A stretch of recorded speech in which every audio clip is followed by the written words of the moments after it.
पिछले दिनों में हम लोगों ने केवल रासायनिक अभिक्रिया के बारे में जानकारी लिया और आज हम लोग इसी रासायनिक अभिक्रिया से जुड़े हुए समीकरण के बारे में जानकारी लेंगे कि वस्तुतः रासायनिक समीकरण क्या होता है, कितने रूप का होता है, या समीकरण को कैसे संतुलित हम लोग कर सकते हैं। इन्हीं सब बातों की आज हम चर्चा करेंगे। थोड़ा ध्यान से सुनिएगा। मैंने इस पर ही आधारित क्वेश्चन को रखा भी है, प्रश्न को रखा भी है। तो चलिए अब हम लोग प्रश्न की ओर चलना आरंभ करें, जिन तथ्यों को मैंने रखा था। तो ऐसे आप क्या समझते हैं? ठीक, यह कितने रूप में होते हैं। उसके बाद समीकरण को संतुलित करने की विधियों के बारे में बताएं। तो बहुत सारी विधियां होती है, तो कम से कम किसी एक के बारे में भी जानकारी रखना जरूरी होता है। तो चलिए सबसे पहले रासायनिक समीकरण है क्या। तो रासायनिक समीकरण जो होता है वह वस्तुतः होता क्या है कि रासायनिक अभिक्रिया को जब हम लोग रासायनिक अभिक्रिया की किसको, तो सूचना को, किसको, सूचना को किस रूप में, तो संक्षिप्त रूप में क्या करेंगे, व्यक्त करेंगे। इसके लिए जिस कंडीशन को, जिस पद्धति को अपनाएंगे वही क्या कहलाएगा, रासायनिक समीकरण कहलाएगा। ठीक है। और रासायनिक अभिक्रिया जब भी होगा तो ध्यान रखना है कि संक्षेप रूप में तो लिखेंगे ही, और लिखते समय में जो है किसके नियम का अनुपालन होता है, तो अविनाशत्व के नियम का अनुपालन होता है। ध्यान रखिएगा, रासायनिक अभिक्रिया के समीकरण को लिखते समय किस नियम का अनुपालन होता है, तो अविनाशत्व के नियम का अनुपालन होता है। यह ऑब्जेक्टिव में पूछा जा सकता है। तो चलिए अब हम बात करते हैं कि रासायनिक समीकरण को सबसे पहले हम कैसे लिख सकते हैं। तो होता क्या है कि रासायनिक समीकरण में क्या होता है कि एक और क्या होता है, अभिकारक। ध्यान रखिएगा, एक और क्या होता है, अभिकारक, या अभिकर्मक भी कह सकते हैं। चलिए अभिकर्मक ही लिख देते हैं। और दूसरी ओर क्या होता है उसका, तो रिजल्ट होता है। दूसरी ओर क्या होता है उसका, तो रिजल्ट होता है, प्रतिफल होता है। ठीक है। तो अभिकर्मक में एक पदार्थ या दो पदार्थ की बात होगी। प्रतिफल में भी क्या होगा, जब बनेगा तो एक अथवा दो नए पदार्थों की बात होगी। ठीक है। तो जैसे एग्जाम्पल फॉर है कि हमने लिखा क्या कि कार्बन है। अब कार्बन का संयोग हमने किससे करवा दिया, तो ऑक्सीजन से करवा दिया। तो प्रतिफल के रूप में क्या बनेगा तो हम कैसे जानेंगे। ठीक है। तो इसको जानने के लिए हम लोग अब इसका संक्षिप्त रूप, कार्बन का संक्षिप्त रूप होता है क्या, तो सी, और ऑक्सीजन का संक्षिप्त रूप क्या होता है, O2।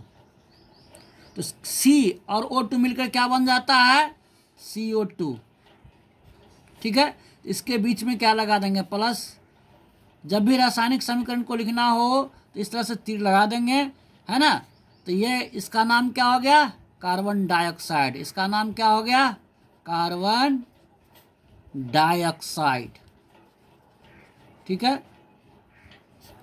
इसी तरह से अब जैसे है कि हमने लिया क्या, हाइड्रोजन और ऑक्सीजन, हाइड्रोजन और ऑक्सीजन को लिया, तो क्या लिखते हैं हम लोग, हाइड्रोजन के साथ ऑक्सीजन का संयोग करवाएंगे। तो इससे क्या बनेगा, तो इससे क्या बनेगा, तो जब तक हम लोग समीकरण को संक्षिप्त रूप में लिखेंगे नहीं, अर्थात तो दिए गए पदार्थ को संक्षिप्त रूप में, तो हाइड्रोजन क्या होता है, जब भी होता है तो डबल रहता है H2। ऑक्सीजन जब भी रहता है तो क्या होता है, O2। दोनों मिलकर क्या बना सकता है, तो दोनों मिलकर बनाएगा तो H2O। तो हम करते क्या है, यहाँ टू लगा देते हैं। ये इस तरह से जल हमारा बन जाता है। यानी इस दोनों के संयोग से क्या बना, तो जल बना। क्या बना, जल बन सकता है या फिर जलवाष्प भी बन सकता है। ठीक है। अब मैंने कहा था कि अविनाशत्व का नियम, ध्यान रखिएगा, अविनाशत्व का नियम, अविनाशत्व का नियम कहता क्या है, अब इसकी बात कर लें। तो अविनाशत्व का नियम कहता है कि अभिक्रिया में किसी भी पदार्थ की अवस्था में परिवर्तन तो हो सकता है, ठीक है, परंतु उसके द्रव्यमान में कोई परिवर्तन नहीं होगा, यानी वजन वेट में कोई परिवर्तन नहीं होगा, और न ही नष्ट होगा, विनाश भी नहीं होगा, बल्कि होगा क्या, तो अपना रूप एक्सचेंज कर लेगा, अर्थात वे एक पदार्थ से दूसरे पदार्थ में परिवर्तन हो जाते हैं, इस परिवर्तन कर लेते हैं। तो अविनाशत्व के नियम को थोड़ा सा वेरीफाई करेंगे। कैसे, हम चाहे तो ऊपर का ही एग्जाम्पल ले सकते हैं, लेकिन नहीं, ऐसा हम लोग नहीं करेंगे। देखिए, जैसे मैंने कहा था ना कि अभिकर्मक में एक ही तरह के तत्व को हम लोग प्रयोग कर सकते, एक ही तरह के पदार्थ का प्रयोग कर सकते हैं। जैसे एग्जाम्पल फॉर लेते हैं कि कैल्शियम कार्बोनेट, ध्यान दीजिए, क्या लेते हैं, कैल्शियम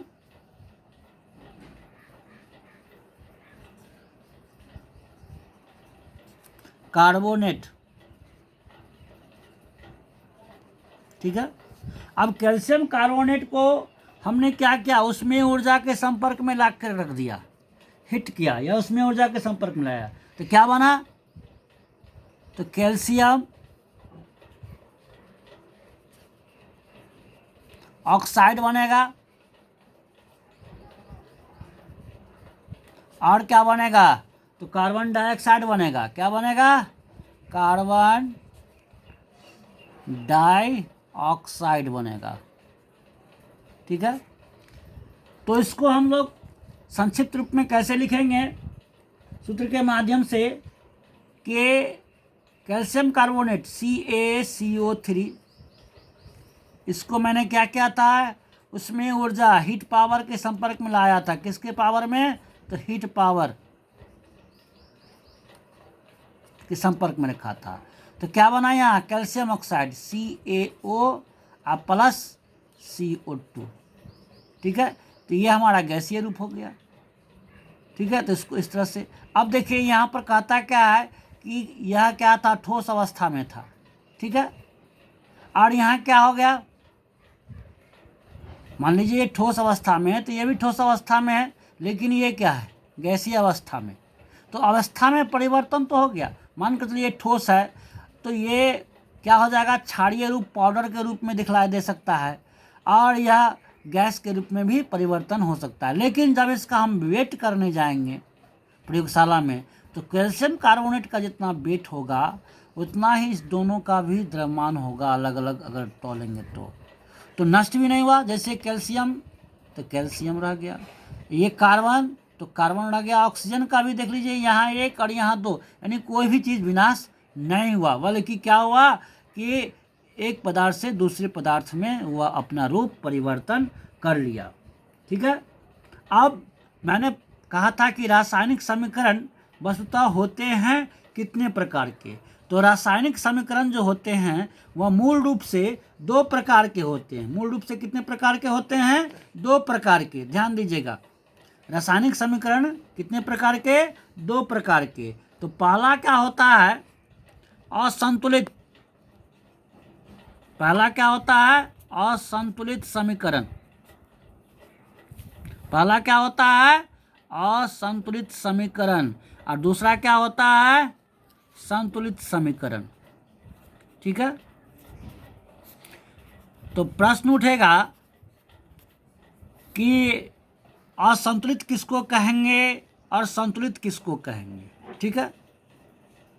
तो अब जैसे यहीं पर प्रत्येक तत्व का हमें क्या देखना है कि परमाणु संख्या कहें या अणुओं की संख्या, है ना, इन दोनों में क्या देखना रहता है कि इस दोनों में क्या देखना है हमको, जो भी तत्व हैं, इन दोनों के अंतर्गत जो भी तत्व हैं, जो भी तत्व आएंगे, उन तत्वों का किससे हम लोग मूल्यांकन करेंगे, तो पता चल जाएगा परमाणु संख्या से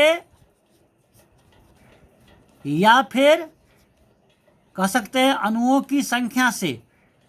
इससे भी हम लोग पता कर सकते हैं कि हमारा जो यह समीकरण है वह संतुलित है या असंतुलित। तो प्रायः हम लोग इसी परमाणु संख्या और अणु संख्या के आधार पर ही निर्णय लेते हैं कि दिया गया जो समीकरण है वह बैलेंस्ड है या अनबैलेंस्ड है। ठीक है, तो हम अब एक एक करके असंतुलित समीकरण कैसे क्या है, संतुलित समीकरण कैसे क्या है, इसके बारे में बता रहे हैं। मैंने लिख दिया कि पहले क्या असंतुलित, पहले क्या लिखा असंतुलित लिख दिया। तो असंतुलित जो लिखा, अब देखिए असंतुलित क्या कहता है कि अभिकारमक में जो भी यौगिक ने भाग लिया उससे जो हमारा प्रतिफल तैयार हुआ उस प्रतिफल के अणुओं की संख्या बराबर नहीं रहेगी। जैसे गौर कीजिए, हमने यौगिक के रूप में दो चीज़ों को लिया था। क्या लिया था? हाइड्रोजन को लिया था ना जी, समीकरण को लिखते समय तो हाइड्रोजन को लिया था, और किसको लिया था? ऑक्सीजन को लिया था। ठीक है, तो क्या बनेगा? जल बनेगा। तो जल का संकेत तो क्या होता है? H2O। अब देखिए यहाँ पर देखिए, गौर कीजिए कि हाइड्रोजन के दो अणु, हाइड्रोजन के दो अणु, लेकिन यहाँ पर क्या देख रहे हैं? ऑक्सीजन के मात्र एक, लेकिन यहाँ पर कितना है? दो। तो यह क्या हो गया? अनबैलेंस्ड। इस अनबैलेंस्ड को अगर बैलेंस करने जाएंगे तब क्या होगा? ये अगर ऑक्सीजन 2 है तो इसके आगे 2 नहीं लगा सकते हैं। कहाँ लगाएंगे? यहाँ लगाएंगे। तो ऑक्सीजन तो 2 पुड़ गया, लेकिन हाइड्रोजन कितना हो गया? 4। तो यहाँ पर भी क्या होगा? 2। तो इस तरह से कह सकते हैं आप रेड कलर जो देख रहे होंगे, लाल कलर, वह रूप क्या है? वस्तुतः असंतुलित समीकरण। कहने का अर्थ हुआ कि जब कोई रासायनिक अभिक्रिया के फलस्वरूप जब हम संक्षिप्त रूप में लिखते हैं तो अभिकर्मक के अंतर्गत आने वाले यौगिक और प्रतिफल के रूप में बनने वाले जो भी नए पदार्थ हैं उनका परमाणु संख्या आपस में यदि बराबर न हो तो इस तरह के समीकरण को क्या कहते हैं? असंतुलित समीकरण कहते हैं। ठीक है, अब दूसरा संतुलित समीकरण। दूसरा क्या है? संतुलित समीकरण। नामों से ही स्पष्ट है कि अभिकारक या अभिकर्मक कह सकते हैं और प्रतिफल दोनों ओर जो यौगिक हैं, चाहे पुराने माने कि और नए यौगिक, दोनों का जो परमाणु संख्या हुआ क्या होगा? आपस में बराबर होगा। जैसे एग्जाम्पल 4 है कि हमने क्या लिया? कार्बन लिया था और क्या लिया था? ऑक्सीजन लिया था। ठीक है, तो क्या बना था? कार्बन डाइऑक्साइड बना था। ठीक है, अब देखिए यहाँ पर देखिए, ऑलवेज यह बैलेंस नजर आता है। यहाँ पर भी कार्बन का 1, यहाँ भी कार्बन 1, ऑक्सीजन 2, यहाँ भी ऑक्सीजन 2। यानी कि इस तरह से अगर हम परमाणु संख्या या अणुओं की संख्या के आधार पर देखते हैं तो क्या पाते हैं कि अभिकारमक का जो परमाणु संख्या है उतना ही प्रतिफल का परमाणु संख्या है। अतः इस तरह का समीकरण क्या कहलाएगा? संतुलित समीकरण कहलाएगा। ठीक है, एक चीज़ और ध्यान देंगे, इस असंतुलित समीकरण का दूसरा नाम क्या है? थोड़ा मैं बता दूं, कभी कभी पूछ देता है। इस असंतुलित समीकरण का दूसरा नाम है कंकाली समीकरण। ध्यान रखिएगा, ऑब्जेक्टिव में पूछ देगा कंकाली समीकरण, दे देगा और कह देगा कि यह कौन सा समीकरण है। विकल्प के रूप में असंतुलित लिखा हुआ नहीं मिला, मिला क्या? कंकाली। तो ध्यान रखेंगे, असंतुलित समीकरण का दूसरा नाम क्या है? कंकाली समीकरण। ठीक है, अब जहाँ तक बात होती है कि प्रायः एग्जामिनेशन में ये प्रश्न पूछे जाते हैं, पूछते क्या है कि समीकरण को संतुलित कीजिए। ठीक है, तो समीकरण को हम संतुलित कैसे कर सकते हैं, इसके लिए कौन सी विधियां अपनाई जा सकती है? ठीक है, तो अब देखिए हमने यहाँ प्रश्न लिख दिया।